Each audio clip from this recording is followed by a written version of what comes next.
one thing to understand from the chaos in Italy at the time, Operation Gladio wasn't just about like making it unsafe to be an open socialist in a whole ass other country. It was about wiping out any and every group that the fascist far right government would consider a problem.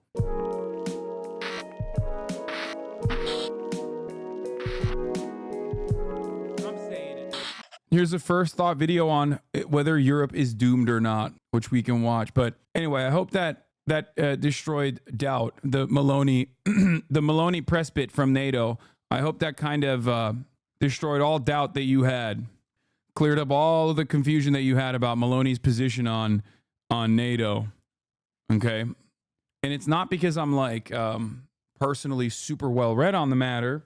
The reason why I can be confident in my assessment in that situation is because I understand Italian history, specifically Italian fascism, which Maloney very much is an Italian fascist, right?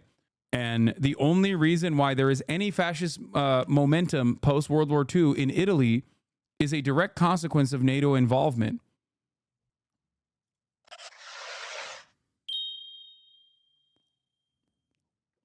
As the EU enters its twilight years, recent statistics paint a vivid image of decline. Average people, especially children, increasingly face impoverishment, social exclusion, and material deprivation. 54% of people with disabilities can't make ends meet. Able-bodied citizens of the same age aren't far behind at 43%. 20 years of stagnant GDP growth. Real wages, slowly recovering from COVID, remain well below their pre-COVID levels due to greed-fueled inflation. Between 2021 and 2023, energy prices surged by 63%. The ravages of deindustrialization have led to unemployment rates as high as 20%, and the manufacturing sector's value to the EU economy has dropped to just 16%, leaving hollowed out communities, much like those in the US Rust Belt. To make matters worse, a resurgent and violent right wing is gaining power, war between Russia and Ukraine is raging on its borders, and as a US vassal organ, they continue to aid Israel's genocide of the Palestinian people. In short, Europe is in crisis.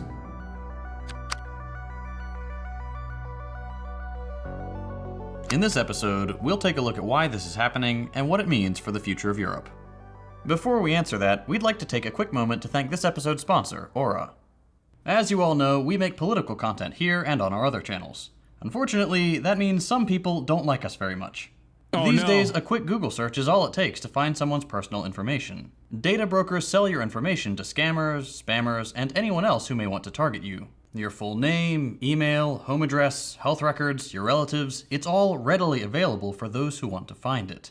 That's why I've been using Aura to help keep my private details private. Aura shows me which data brokers are selling my information and automatically submits opt-out requests for me. This not only cuts down on the amount of spam I get, but also helps me keep all my accounts safe from bad actors. I'll give you a real-world example. You're spewing bullshit. She's definitely more pro-Russia and is a big Eurosceptic. I'm willing to concede on this point if you can give me firm statements, beyond, actually not even statements, firm actions that she has taken beyond sentiments she expressed while running for her position. Okay? The reason why I say that is because there is no world in which an actual Italian fascist, a real Italian fascist, would ever genuinely take an anti-NATO stance, because their entire position of power is predicated upon being a NATO member. It would be like Turkey being anti-NATO. It would be laughable. Recep Tayyip Erdogan can take strict stances against other NATO nations, even invade or directly fight against other NATO nations. But ultimately, Turkey is a NATO country. We have American nukes in our American bases, like in Incirlik, okay? That's crazy. It's like saying Britain is pro-Putin because of Brexit, kind of. Secretary General visits Italy, welcomes contributions to NATO and support for Ukraine on the 8th of May, 2024. Secretary General Jens Stoltenberg met with Italian Prime Minister Giorgia Meloni in Rome Wednesday to discuss preparations for the Washington summit, including work to further strengthen NATO, achieve fair burden sharing, and provide more support to Ukraine.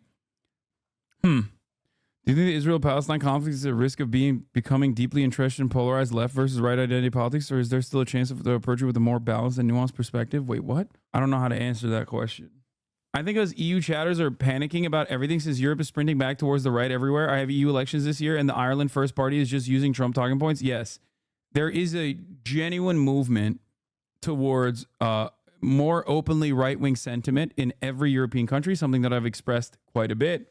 And that is a byproduct of byproduct of neoliberalism and its many concessions and capitulations to the far right.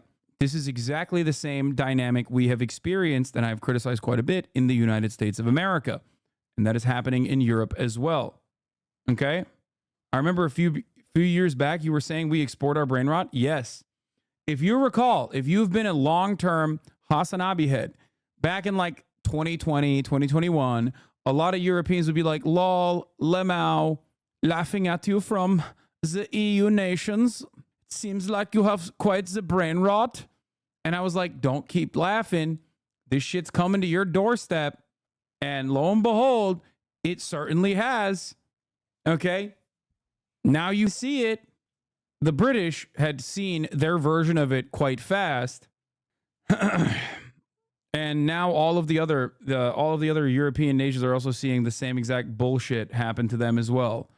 A neutered, feckless, powerless left party with no real coalition, no real leftist mobilization within the labor structure, or directly centrist dominating politics in your nation, center-right politicians or center-left politicians dominating your country, and increasingly taking positions that you would consider 4 or 5 years ago to be like far right positions, like on immigration, with of course neoliberal austerity measures as well to accompany the move towards right-wing politics and right-wing framing. All of that will only increase volatility in your country and simultaneously, in a very dangerous way, galvanize the far right position. Because when the left position is supposedly also on board with the right position, people are going to go, well, why the fuck am I voting for you then? France is a great example of this.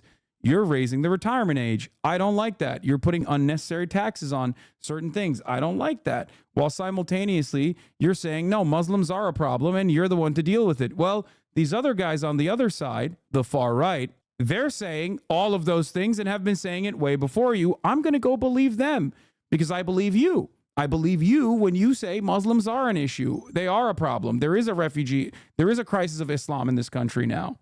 When the left gives up and capitulates the right-wing framing on issues, all that does is give a solid foundation to far-right parties because they've been there. They've been advocating for these positions for quite some time. AT&T recently revealed that over 73 million customer records, both existing and former customers, were released on the dark web. They recommend that those affected change their passwords, monitor account activity, and consider fraud alerts or credit freezes from credit bureaus. How about Switzerland? Are they also doomed? I don't know enough about contemporary Swiss politics, but I will say Switzerland has always been Switzerland and will continue to be Switzerland. Do with that information what you will.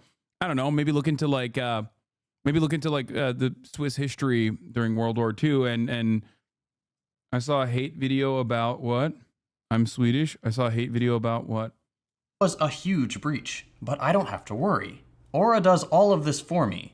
And best of all, I don't have to download a bunch of different apps just because some company couldn't keep my data secure. I value... Is this decline also prominent in Asia? Again, not something that I'm super knowledgeable on, but as far as I will say, Asian countries are I mean, depending on which country you're talking about, like Japan has been relatively stable for quite some time, but stable in the direction of capitulation to American imperialism. I don't see that like turning, I don't see that attitude shifting anytime soon, but it never had a lot of mobilization in the other direction. But like Vietnam, as far as I understand, is not susceptible to these kinds of right-wing shifts, but someone can speak on that better. Obviously, China is China and entirely removed from this conversation. Modi in India is a whole different story. Like, it's not when I talk about the Western world, when I talk about the Western sphere of influence, the imperial core, and the right-wing shift that you're experiencing, it's definitely different than Asian countries. It's definitely different than the global South and like political mobilization happening in the global South and second world nations and certainly third world nations, like I mentioned. So it's very different. I think there are certainly tremendous issues in a country like India. A lot of issues in Pakistan, a lot, but they're different than what we're talking about. I can't make like a broad sweeping generalization in the same way that I can for like the EU bloc. And even within the EU bloc, when you dial into an individual country and their domestic affairs and their foreign policy, there's obviously still going to be differences. But like there is a broad momentum, an attitude shift in one direction that you can, in relatively reductive terms, cover across the board, because it's like a different. I would say it's the same. It's a very similar thing that's happening in all these countries with their own personal flavor. I value my privacy, and I'm sure you value yours. You can go to aura.com/firstthought to start your 2-week free trial, no strings attached. Try it out, and I promise you'll appreciate the peace of mind. Support the show and protect your valuable data by signing up today at the link below. Following World War II, European countries grappled with shattered infrastructure, volatile currencies, and verged on total economic collapse. What is this? The economic resurrection of Europe was intricately tied to American aid, most notably through 2 main instruments. First, the Bretton Woods Agreement. What is this? Oh, I know. I just think it's funny that Hassan brought up France and then said basically the same exact thing I've been trying to explain to Mangoster. Once again, it's sad. I understand the politics of my homeless country is better than he does. What? Okay, you guys are just having a conversation. Share with the rest of the class. No more personal conversations happening in the chat. Stop having a private conversation. What are you exchanging? What kind of notes are you exchanging in the chat right now? It's lecture time. We're learning about why Europe is doomed. Okay, pay attention. Established a fixed exchange rate system with the US dollar. This had a stabilizing effect that allowed businesses to engage in cross-border trade with confidence. And second, the Marshall Plan, officially known as the European Recovery Program, a bill touted by President Truman and passed by Congress which directly transferred $13.3 billion, or $173 billion today, to European countries to fund the rebuilding of factories, the improvement of transportation networks, and the revitalization of industrial production. This immense financial infusion, while crucial for reconstruction, forced European nations to cede an uncomfortable amount of control over their monetary policy to the United States. This left them unable to adjust to changing market forces by, for example, devaluing their currencies to stimulate their economy. The end result was Europe relying solely on the US dollar. Originally conceived under the influence of Cold War paranoia surrounding supposed Soviet expansionism, NATO's own expansionary trajectory over the decades has only served to deepen US entanglement in European politics and unnecessarily stoke tensions with Russia. From its inception in 1949, the bloc has been expanding aggressively, eventually including former Warsaw Pact countries and even non-aligned states like Sweden and Finland, which joined in 2023. NATO, dominated as it is by American military power, has left European nations heavily reliant on US military capabilities for their defense, leaving them little more than vassal states under American protection.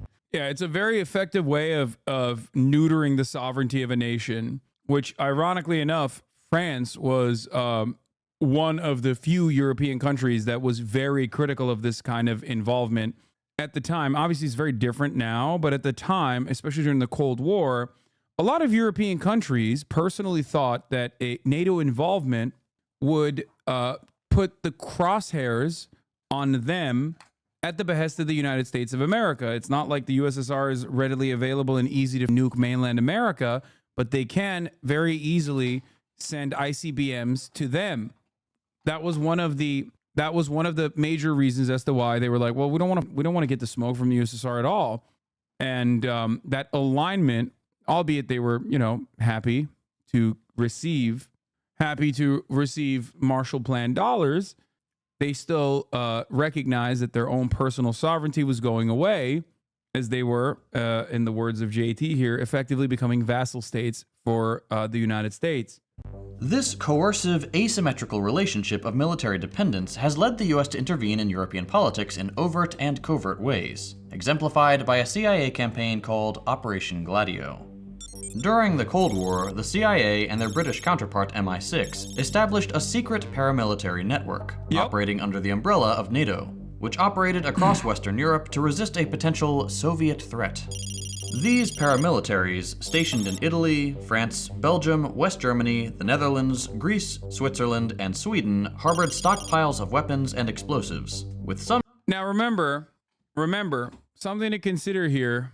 Post-World War II, right, America quickly shifted their attention, the crosshairs, to a much scarier problem. Socialism. Growing socialism, trade unionism, the momentum in the aftermath of World War II was leaning in that direction. Why? Well, because even in formerly fascist nation states, and certainly all of the other countries that either succumb to the Nazi governance or personally resisted against the Nazi governments, all of the guys that were part of the alignment, part of the allied groups in every single one of these countries that we mentioned, were obviously either sympathetic to socialism or directly socialists themselves, or social democrats or trade unionists. Those were the most popular, that was the most popular game in town, because the Nazis had lost. They were brutal. They were repressive. And therefore, people were understandably very excited at the prospect that, like, the resistance was successful. They were like, well, you guys are the ones who saved us.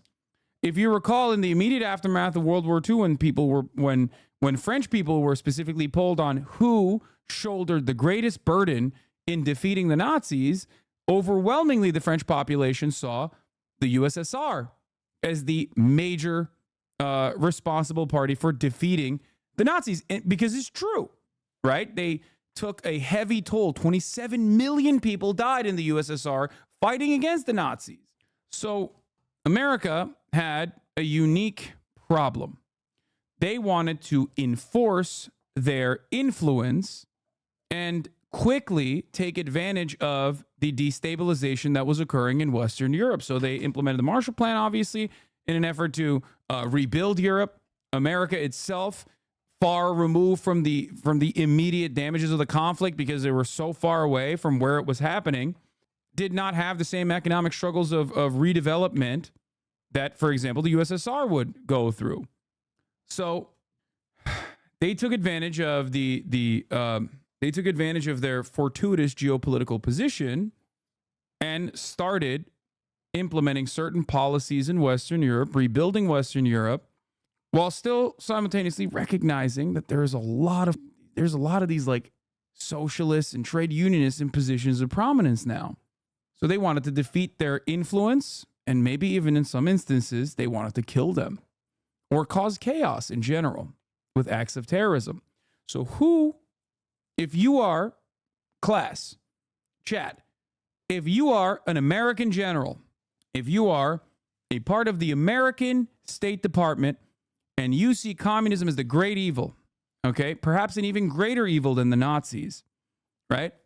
And you see these disgusting little pinko red commies being celebrated as champions, right? Who do you go to fight against them?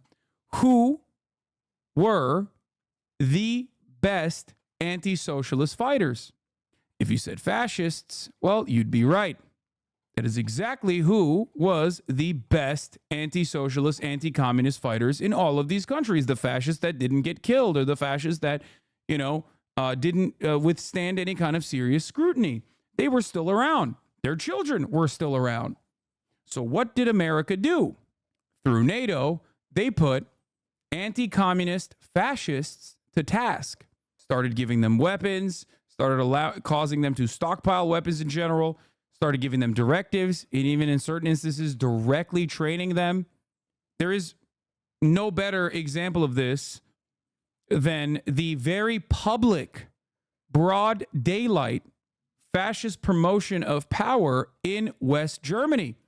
Almost every single NATO commander from Western Germany were directly involved, in the Nazi regime, some of which were prominent members that didn't even participate in the plots against Adolf Hitler, mind you. Like, we're not talking about people who were like, man, this Adolf Hitler guy, Adolf, he's going a little bit too far. Yeah, maybe we should kill him. Like, not those generals. I'm talking generals who were like, yes, we love the Adolf. He was very good, misunderstood. Yeah, Lebensraum is just living space. That kind of shit. Those kinds of generals were put into positions of power in NATO. And it's not like this is hidden. This is not something that was done in secrecy. This was something that was done in broad daylight. You can Google it. Look up NATO. Look up page denied. What is this? Comptroller General of the United States. Nazis and Axis collaborators were used to further anti-communist objectives in Europe. Some immigrated to the United States.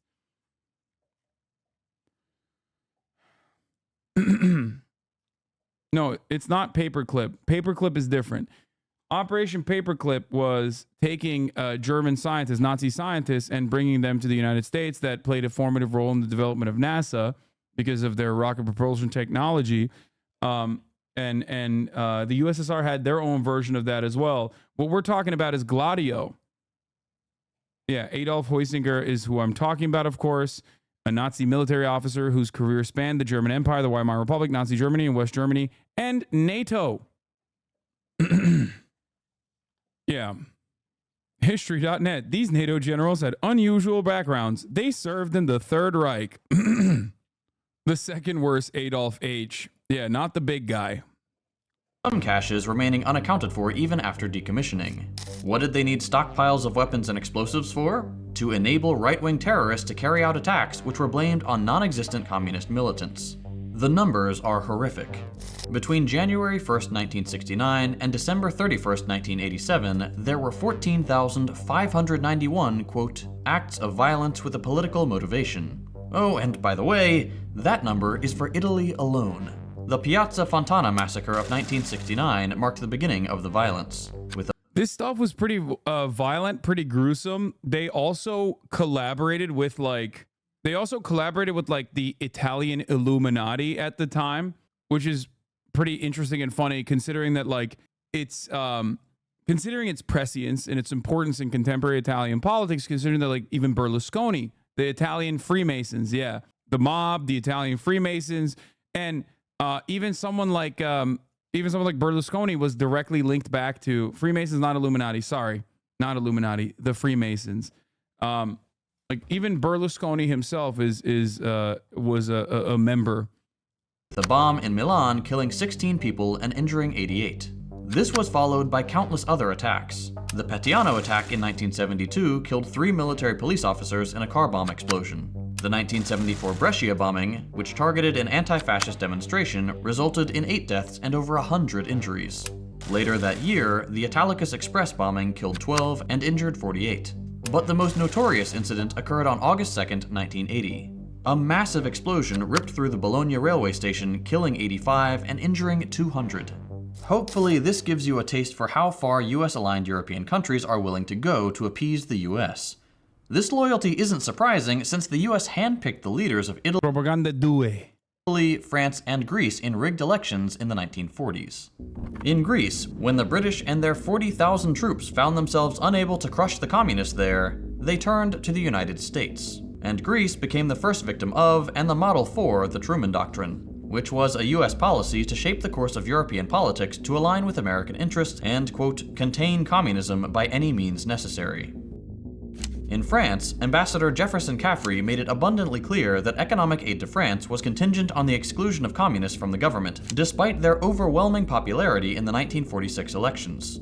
So back home, the U.S. was airing anti-fascist programming, yet shamelessly using far-right militias and groups to flush out communists. Some things never changed law. No, they weren't. At this point, this is post-World War II, so they weren't airing anti-fascist programming at all. You're thinking pre-World War II when they were doing that. Post-World War II, they were not. At that point, post-World War II, we're talking any kind of movement, any kind of trade unionist movement, any kind of socialist movement, any kind of demonstration is seen as communist nonsense, including but not limited to the civil rights movement.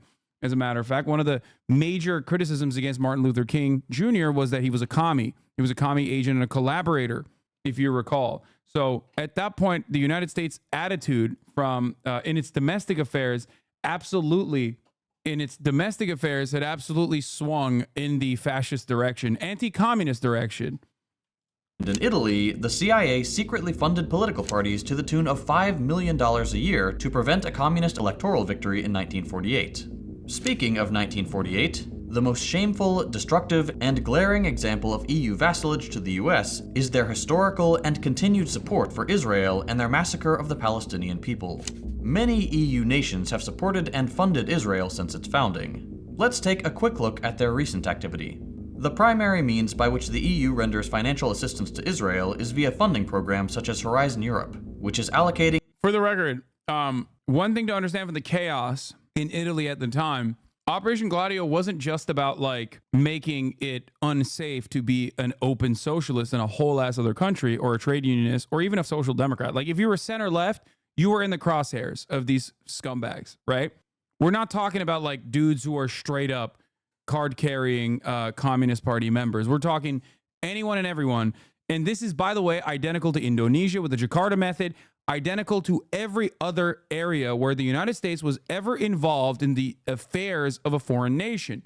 It was about wiping out any and every group that the fascist far right, the fascist far right government would consider a problem. In Indonesia, student protesters were a part of it. You know what I mean? In Indonesia, gay people, student protesters, like, you know, queer liberation organizations, all of that.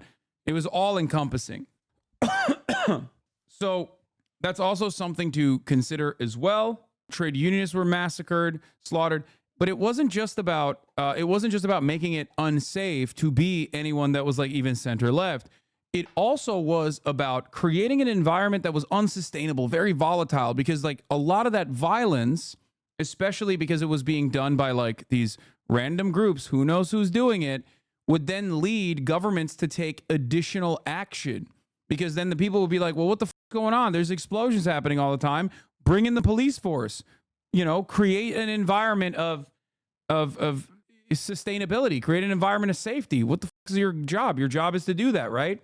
So basically, in that situation, the governments would then take aggressive action, maybe even martial law in certain instances, to create a safe environment, which then would, of course, lead to even more direct, aggressive legislative action against those who were perceived as enemies of the American state, collaborators of socialists. Okay, so I guess this is part of the reason why, for those who are uninitiated, for those who are new here, this is part of the reason why I'm very anti-NATO. I am Turkish myself, of course. This another reason, because I saw this exact same kind of violence and these exact same type of actions being conducted in my country as well, in my country's history, played a very prominent role. But not only that, but also, this is why I say, these are the reasons as to why I say America, a lot of promise, but ultimately doing a lot of bad historically. Okay? And that's important to consider, because a lot of people I see online that get clip chimped into oblivion thinking that I'm like, I'm a campist, or I simply am like anti-America for no reason. Rarely ever understand why I'm taking these positions. And I guess they're not well read on America's actions during the Cold War. So they personally think that there is no real valid reason as to why I'm critical of the United States and its actions. They think that it's just like, oh, I just hate America. It is reactionary thinking to assume that. You are basically you're basically bludgeoning your head with anti-intellectual thought in order to justify your position.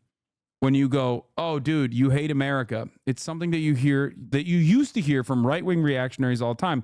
It's something that I've heard a million times over. If you don't love it, leave. You are an anti-American piece of shit. F you. From the likes of Steven Crowder and their fan bases. Now, as America's empire crumbles a little bit, or its like soft power capabilities diminish every day in broad daylight, as we see what is going on in the world, and our hegemonic superpower status is like called to question, you see a lot more people that recognize those contradictions and start feeling anxiety. Okay. Start feeling a sense of insecurity and a sense of anxiety. And then they turn around and also engage in this reactionary framing from ostensibly what you would consider to be the liberal side, the left side of American politics. That's why you see a lot more liberals also assuming that exact same position that you would only hear from, right-wing shitheads 10 years ago. But what about China, Hasan? Great question. The what about China was, back in the day, what about the USSR? That was precisely what this campaign was. You are watching the what about USSR and all of the violent actions that unfolded at the behest of the what about the USSR question. An eye-watering 111 billion euros in grants through 2027. While it's not clear whether the entire sum is going to Israel, the fact that they're getting anything is horrifying. It's already funded 1,600 Israeli research and innovation projects between 2014 and 2020. As far as individual EU member states are concerned, Germany is the second largest exporter of arms to Israel, to the tune of $353 million in 2023 alone. This funding and sale of arms makes Germany as complicit as the United States in Israel's countless war crimes, decades of human rights violations, and the ongoing genocide of the Palestinians. In recent events, the Russia-Ukraine war shattered the EU's tenuous grasp on energy security. The EU's heavy dependence on Russian energy exports, natural gas in particular, suddenly became a crisis nearly as dire as the war itself. To give you an idea of how insecure the EU's energy supply was before the war, in 2020, over 85% of the gas consumed in the EU originated from external sources, with Russia accounting. Why are some right-wingers of the USA anti-NATO then? Oh, dude, the easiest question of all time, easiest answer of all time. They're stupid. That's it. That's why I personally love right-wingers who now love Russia, because like their entire lives, they've been convinced that the USSR is the great evil, right? And then all of a sudden they get into a Telegram channel with a couple FSB operatives in it being like, yes, Vladimir Putin is doing great things. He's killing trans people. He's invading a special military operation in Ukraine because Ukraine is gay. And they're like, hell yeah, brother, I love Russia now. I hate NATO. Yeah. Like imagine going against your entire lives social programming on a whim because a couple dudes told you that like Russia is also anti-gay. Like you have to be the absolute dumbest person on the planet to get duped that way. And many right-wingers are that stupid. So that's the answer to the question, why are some right-wingers in USA anti-NATO then? It's pretty funny, in my opinion. Like, imagine being this reactionary freak your whole life, thinking that the USSR is coming to get you, okay? The Red Scare. And then turning around and on a whim being like, actually, no, Russia is awesome now. And that's why I'm anti-NATO. Because if you're right-wing, you should love NATO, right? I mean, it's like American dominance. There's no greater example of like pure American dominance. There's no better way for America to reassert its power position as the hegemonic superpower on the planet than like 400 military bases that we know of all around the globe, some of which feature American nukes, right? And then all of a sudden turning around and being like, all of that social conditioning gone because now I think Russia is anti-gay. Awesome. Accounting for a staggering 48% of total imports. Pre-war projections showed that because of declining production in the Netherlands, imports of Russian energy were due to increase in the coming years. Then Russia invaded Ukraine, and the war triggered what might be the worst energy crisis in the EU's history. Within days of the invasion, supply disruptions caused crude oil to soar past $130 per barrel, an astonishing 50% increase compared to pre-war levels. Natural gas, a critical fuel source. Because you're anti-NATO for the same reason that dumb Republicans are, because you're a foe? Yes.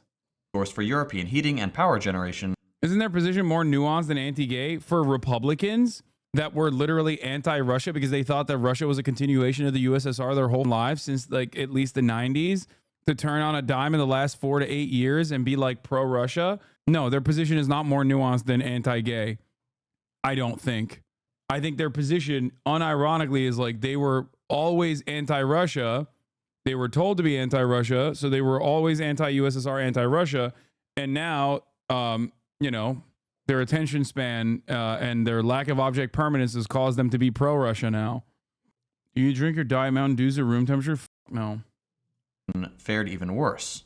Panic buying gripped nations heavily reliant on Russian gas as complete cutoff seemed ever more imminent. According to the European Central Bank, prices skyrocketed by 180% in the first 2 weeks. To make matters worse, in September, a series of explosions in the Baltic Sea destroyed vital pipelines known as Nord Stream 1 and Nord Stream 2, built to transport natural gas from Russia to Germany. I saw some people on a Reddit, like a subreddit thread that I saw on Hasan _Piker, arguing that I was wrong for laughing at the notion that Russia had blown up its own pipeline. The subreddit thread was not from when the Nord Stream explosion happened. It was from yesterday. There are still people who literally hit that line that like Russia did it to themselves after numerous investigations have been concluded on the matter. Wow. Like, they post my W's as L's over there. I don't know what the f***'s going on. While investigations into the incident are ongoing, the country with the most motive and ability to carry out such an attack was and remains the United States, despite vague claims from US and German officials that, quote, evidence points toward a Ukrainian-backed group or a pro-Ukrainian group operating without the knowledge of the leadership in Kyiv. While the initial frenzy has somewhat subsided, the war's influence on energy prices continues to hobble the EU. As of late 2023, natural gas prices remain around 11% higher than pre-war levels. This increase has had a ripple effect throughout the European economy, driving up the cost of goods and services and squeezing household budgets. The energy price surge has become a rallying cry for European leaders to work together to accelerate the transition to renewable energy sources like wind and solar, and to diversify their supplier base by seeking reliable, alternative sources for gas imports to lessen dependence on Russia.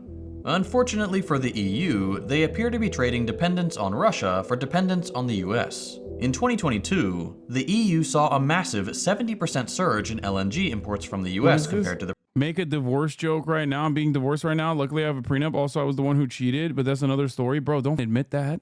But I'm glad you have a prenup, King. I'm glad you have a prenup, King. I'm sorry you're going through that. Okay. That's right, brother. I'm pro. Listen, I'm pro sticking it to the man, and the man being family court. Okay. The only aspect of American society, well, not the only aspect, men are under attack everywhere, but certainly most salient in the family court structure. Let me tell you something. Okay, don't admit that you cheated, though. The previous year, the US wasted no time seizing the vacant market share in the first 9 months of 2022, snatching up 44% of the total. While this rapid shift helped the EU meet its immediate energy needs, US companies are now raking in enormous profits, with estimates suggesting a single LNG shipment could return as much as $150 million. It's price gouging on an international scale, made possible by the US essentially holding Europe hostage both militarily and economically.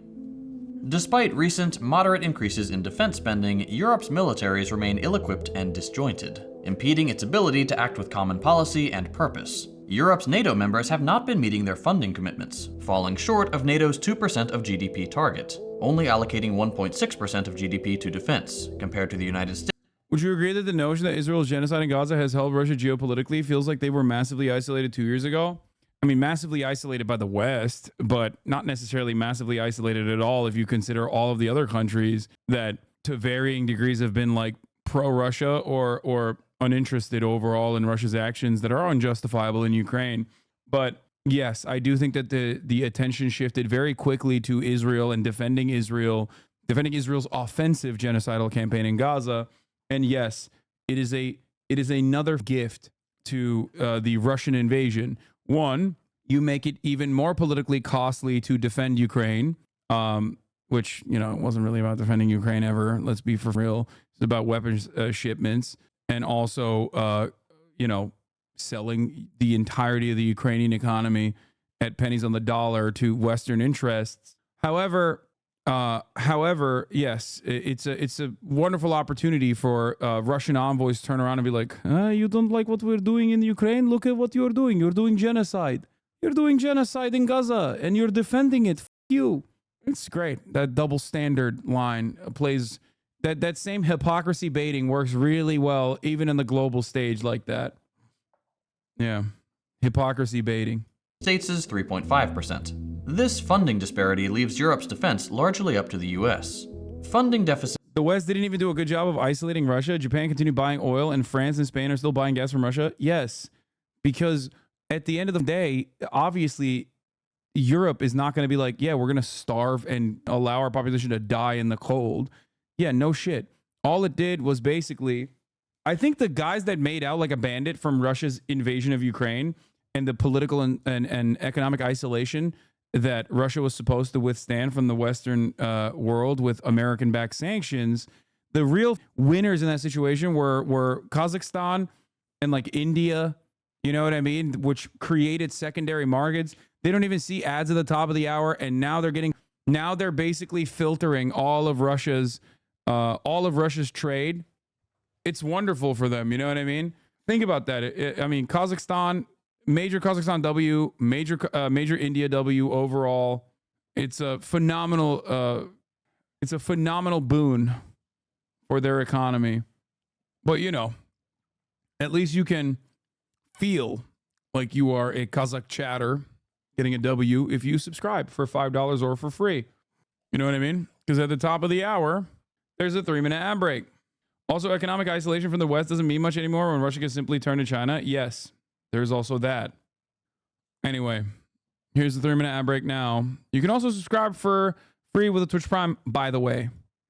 Sits aside, the European Defense Agency characterizes European armed forces as boutique. Russia has not been weakened militarily or economically by the proxy war. Meanwhile, Ukraine is destroyed. That's also an insane statement. I'm sorry, but the idea that Russia has not been weakened militarily or economically by the proxy war is nuts.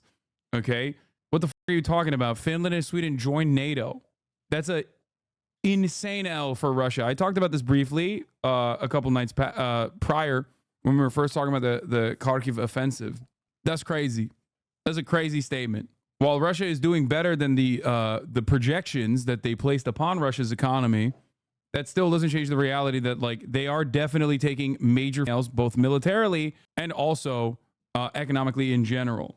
The real W would be to operate on similar boundaries to China and strengthen your relations, your trade relations with European nation states that obviously desperately need your energy instead of invading Ukraine. But that's a whole different story. This is insane. They've lost hundreds of thousands of soldiers and massively depleted their Soviet inheritance of armored vehicles, which will take decades to replace. Well, decades to replace, but also a lot of money for the Russian military contractors as well on that front. But yes, to say that like Russia hasn't taken an L in this is ridiculous, in my opinion. Especially when you have to look at the opportunity cost. You have to look at like what they could have done, and what they could have done is like I said, the Chinese modus operandi. Just kick back, let the West fall on its own, on the weight of its own contradictions. And they didn't do that, and they actually, in my opinion, gave a lot of life to Western imperialism and Western dominance. Like one final big push for America, a major gift, in my opinion, to NATO generals. Major gift. Russia has nationalized large parts of their military industrial complex and other parts of their economy due to this war, partially staving off huge problems. Yes. Putin and Zelensky just need to do a podcast with Bill Maher. Exactly. He would fix that shit. Militaries, primarily due to their lack of standardization and interoperability. Analyses by Carnegie Europe reveal critical capability gaps, particularly in the Russia-American dynamic is closely is not dissimilar to like the Democratic Party and the Republican Party, okay, in America. On the one hand, you got the Republican Party further and further pushing right, offering a gift to the Democratic Party by like being like, no, we will take away your civil liberties, right? Showing the American population like, oh no, if you want to get an abortion, we're going to kill you. And then the Democratic Party turns around and is like, no, you don't understand. Actually, we're still going to beat up protesters, and we're still going to fund and facilitate Israel and do all the shit that like Trump was doing, that you hated when Trump was doing it, that we ran against. And it's a similar dynamic. Russia gives a gift to the Western world, to NATO and to America in general by invading Ukraine, hundreds of thousands of people dead, millions displaced. Then America turns around and returns the favor by funding and facilitating Israel's genocide. And then they remind everyone like, yeah, Russians are the bad guys for sure in Ukraine, but like also don't forget we are the bad guys. Okay, we're the big bad. Okay, time without over. I already ran the top of the hour ad break. In air and ground forces, outdated fighter jets and limited pilot training, as well as the lack of robust armored divisions, make large-scale ground operations highly ineffectual, if not outright impossible. All of this is exacerbated by crippling dependence on the United States, severely compromising Europe's autonomy. Europe's economy is similarly not in great shape. Eurozone GDP growth is only averaging 1.8% annually, which means it will struggle to compete in the long term with both a resurgent China and the declining US. Break in there, what? Despite this, the rich, as usual, have found a way to greatly increase their wealth, contributing to an acute rise in inequality. 1 in 5 adults in the EU are at risk of... Did you talk about how NATO is contemplating sending military advisors or trainers to Ukraine? Oh, dude, that's remember Vietnam? Isn't it ironic that we were talking about how Ukraine will be Russia's Vietnam, only to turn around and turn it into our Vietnam? That's great. Another somber reminder that we won't learn from our very own lessons from not that long ago. Except this time it's like Vietnam with nukes. Both parties involved in the conflict have nukes. Poverty or social exclusion. Even though much of Europe is seen by Americans as a socialist hellscape, the reality is that capitalism has gutted the moderate gains of social democratic policies, causing a spiral into poverty, with children most at risk, even in countries with robust safety nets. This is likely in part due to real wages being projected to continue to fall below pre-pandemic levels. This trend is exacerbated by the soaring energy prices we discussed earlier. In addition, there are regional disparities in economic performance, such as unemployment rates hitting 20% in Spain. These challenges can compound the obstacles people face, sometimes in unique ways, and they resist a one-size-fits-all liberal solution. Thanks to US meddling and decades of Western imperialism, the EU is currently seeing an influx of millions of refugees from conflict zones and unstable regions all over the world, including Syria, Afghanistan, and Ukraine. In 2023, asylum submissions rose by 18% compared to 2021, reaching 1.2 million applications, most of which came from Syria and Afghanistan. And that figure doesn't include the backlog of some 883,000 applications. Some say this is fitting, given that the EU and its overlord the US have destabilized many of these very regions and produced these refugees. In addition to those fleeing unlivable conditions, the EU received a whopping 5.1 million immigrants in 2022, a 117% increase from 2021. As a result, the EU has seen the rise of racist and violent right-wing movements in several member states, including Poland, Hungary, and Germany. These fascists trot out the same tired arguments framed with populist rhetoric about immigrants being a burden on the state, unable to culturally integrate, and taking jobs from citizens. Okay, so far, things look pretty grim for the EU, but there are silver linings. First and foremost are the EU's attempts to improve relations with China by making economic ties the cornerstone of the relationship. While daily trade exceeds 2.3 billion euros, the EU has a substantial trade deficit of 400 billion euros, highlighting the asymmetrical nature of the partnership. The EU is seeking to address this by working with China to allow more market access for EU businesses, and China is already taking steps to accommodate. European companies say they often encounter restrictions when entering certain sectors and struggle to compete with local firms, which is a little funny considering their love of the free market. Additionally, they're working on creating an agreement governing intellectual property. This is so funny. America said the exact same thing yesterday, and I was with Jank in the car going to the commencement, and I was like, bro, who do you think said this? Joe Brandon or Donald Trump? Joe Brandon came out with a statement on Twitter where it was like, China's cheating with their government subsidies, and that's why we're doing tariffs to make sure that nobody in America gets hurt by the cheating Chinese ever again. And it was like, bro, what do you mean they're cheating? Like they're cheating because of their subsidies? What the That's like our entire energy sector, and also on top of that, our entire agricultural production. That's insane. They stole IP through cyber terror? Yeah, okay. Trump doesn't get the basics. Wait, no, not this one. He thinks his tariffs are being paid by China. No, this isn't it. This isn't it. This is the old tweet. Any freshman econ student could tell you that the American people are paying his tariffs. The cashiers at Target see what's going on. They know more about economics than Trump. Hashtag Team Joe. That's from 2019. That's different. Man, this is the one I'm looking for. Thank you. For years, the Chinese government has cheated by pouring money into Chinese companies, which then dump cheap products onto the market, hurting competitors who play by the rules. I'm announcing that tariffs will ensure American workers are not held back by unfair trade practices. They're cheating.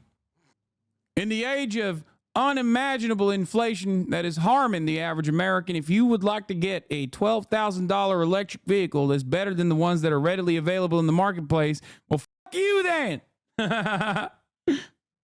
You want a $12,000 EV? You're not getting it, bitch. Fuck you. You understand me? Subsidies are cheating.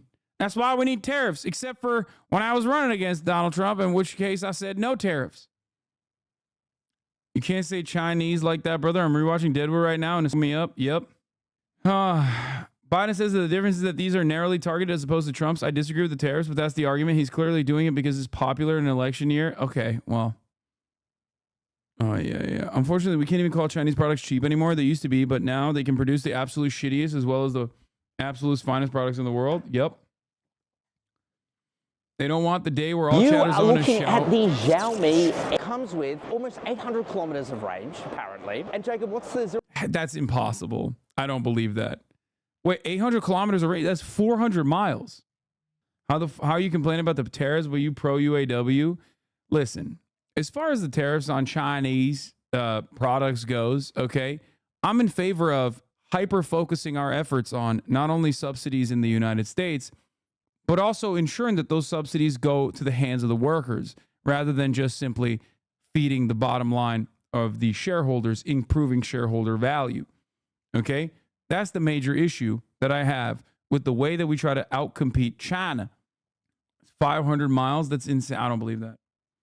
Chinese range ratings are totally made up. It's probably like 250 to 280 on the US metric. Yeah, there's that. I don't understand how you can go for 500 miles. There's no shot. Maybe no AC. Yeah, doubt it. Probably has a gas generator in it. 250 miles downhill on neutral. They can store gas and use it to create electricity, increasing the range to like 600. I read they have had production problems. There's a generator inside the car. They have gas generators in it. This car is immensely bad. 20% of all sold models of insurance claims already. Okay. Just got the best regen braking Lamau, but no, for real, gas generator to charge the batteries is so pog. The SU7 does not have a generator. It's full EV. They have had production problems, yes. Okay. This conversation is like falling apart because now we're talking specifically about Chinese EVs. Let's dial it back to the anti-competitive nature of the Chinese government and their subsidies. Rights and their enforcement, as the EU has expressed concerns about China's approach and claims it hinders innovation and investment, something which is not reflected in the data, but nonetheless China has expressed willingness to discuss. Instead of banning apps and warmongering as the US would prefer, what I would like from the Biden administration is what many people have suggested before me as well, which is that I have no issues with subsidies to American corporations, not at all. As a matter of fact, something that I always say is that I want America to be more like China, not on the repression of civil liberties or mass surveillance front, but instead on even development and rapid urbanization, and also a genuine focus on shifting our attention to renewable energy front, and maybe even foreign policy, okay? Greatly dialing back our violent militant nature in our foreign policy. Those are the things that I wish America would copy China on. Trains everywhere, for example. Now, having said that, I don't have an issue with subsidies at all. That's why I have talked at great length about like Elon Musk back in the day, telling you that I wanted him to be the perfect beacon for this kind of thing. Like he basically, he was set up to be a phenomenal champion for the correct kinds of subsidies. And yet he became this like right-wing shithead. Okay. Like what did he do? He focused his efforts on renewable energy, on EVs. And even if you listen to what he had to say before this, like, further and further right-wing slant into like becoming basically like an NFT hawker. The idea was the things that he claimed he was interested in doing was basically like, not what he actually did. Focus on what he said he was going to do was basically try to modernize public transit, right? If you were to believe him, even though the entire time he was just using that to position against existing public transit and existing development projects for public transit, while also being insanely anti-union. So, and failing along the way regardless. What I'm trying to say is, if the American government was like, we're going to give more subsidies to compete with China to our domestic manufacturers across the board, while simultaneously putting conditions on said subsidies, conditions like unionization, conditions like 51%, 51% approval in at the table with alongside the shareholders. Okay, focusing on, even I'll use liberal terminology for it. Focusing on stakeholders rather than shareholders. Right, a new way to do capitalism. Things of that nature. Putting conditions such as that on all of the new domestic manufacturing initiatives that were happening in this country would have been infinitely more beneficial. We didn't really do that, though. The EU and China are seeking diplomatic solutions to these challenges, the most important being the negotiations for the Comprehensive Agreement on Investment, or CAI. This agreement aims to create a level playing field for businesses on both sides, strengthening intellectual property rights protection and enhancing transparency. Besides wisely seeking better relations with the world's soon-to-be second superpower, the EU is also, albeit slowly, attempting to claw itself out from... What's the difference between a stakeholder and a shareholder? A stakeholder is every single person, including like the productive forces, whereas a shareholder, it's a way to be like socialist adjacent without actually doing real socialism. Stakeholders are every single person, including those who are a part of the productive forces. Shareholders are simply those who own capital, those who own shares in the company. Stakeholders are people who are impacted by the decisions of the company. That is not even outside of the boundaries of capitalism, by the way. Like, what I'm describing to you was something that under the Trump administration, a bunch of CEOs who saw the writing on the wall promoted. If you recall, there were people writing articles at the World Economic Forum and to the New York Times, like 250 CEOs signed a letter saying, we got to find a new way to do capitalism, to save capitalism. You know, stakeholders also include people affected by the externalities. Yeah, like a renewed effort, a renewed focus shift on the environmental impact of your output, for example, things of that nature. Stakeholders, anyone who may be affected by a company's actions, negative or positive, such as consumers, competition, also including employees and those with ownership in an organization. Shareholders have monetary investments in the company. I've heard the term stakeholder is considered problematic. Wait, what? Dude, I don't know what that is. From under the weight of U.S. influence. Geopolitical tensions, notably Russia's war with Ukraine, have reinvigorated debates on Europe's autonomy and the role the US plays in perpetuating conflict and antagonizing other nations. The EU has begun to voice serious concerns about US reliability, one notable example being French President Emmanuel Macron, who has strongly advocated for reducing dependence on American arms and enhancing Europe's military capabilities. The US seems to be toying with a serious disengagement from Europe. Yeah, stakeholders is a way to obfuscate labor versus capital. Just finished business school, lol. Yes. And even that's a bridge too far is what I was trying to say. Because that's not stakeholder capitalism versus shareholder capitalism is still absolutely firmly placed within the boundaries of capitalism, which of course is a bourgeois run economic structure that benefits capital owners regardless. It's basically a whitewashing initiative of the same dynamic, the same contradictions that exist under capitalism. And yet even that is considered a bridge too far for many capitalists who have grown fat under the current way of existing. Under our current mechanisms of production, they benefit. They are so used to endless growth and the American government and the Western liberal capitalist nations constantly looking for new markets that they can exploit, constantly opening up new vectors of exploitation by way of imperialism and dominance and the unequal extraction that we engage in with the global South, that they're just like, no, we're not even doing that. Shut the fuck up. That's commie talk. Even though it's not.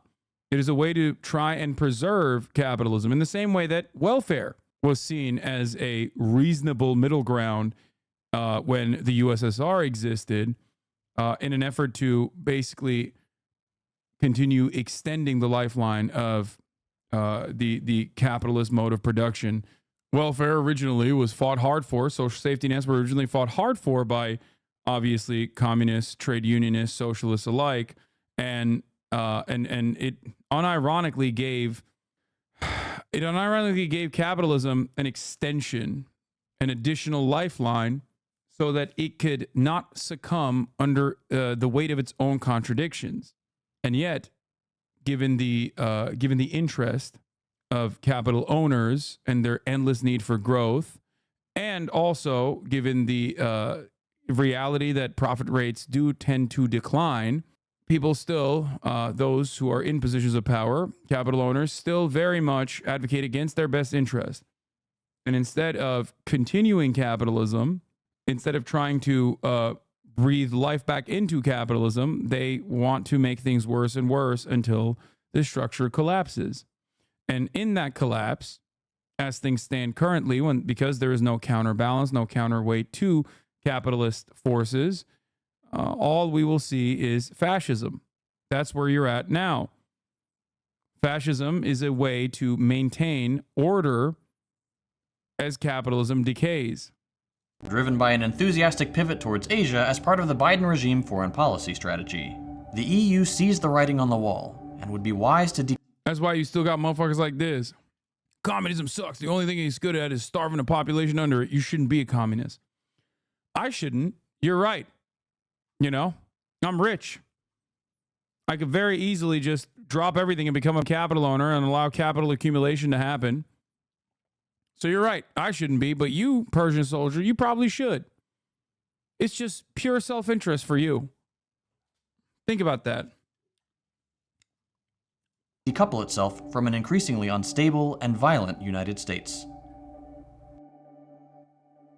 Episodes like this one are made possible thanks to our generous patrons. Motherfucker would be like, bro, communism is so bad. It means bread lines and no food, right? As the guy saying that is literally like one accident removed from permanent medical debt, and also not being able to put food on the table forever. Sick, man. Thank you. Communism embraces totalitarianism. Yeah, no, totally. You're absolutely correct on that.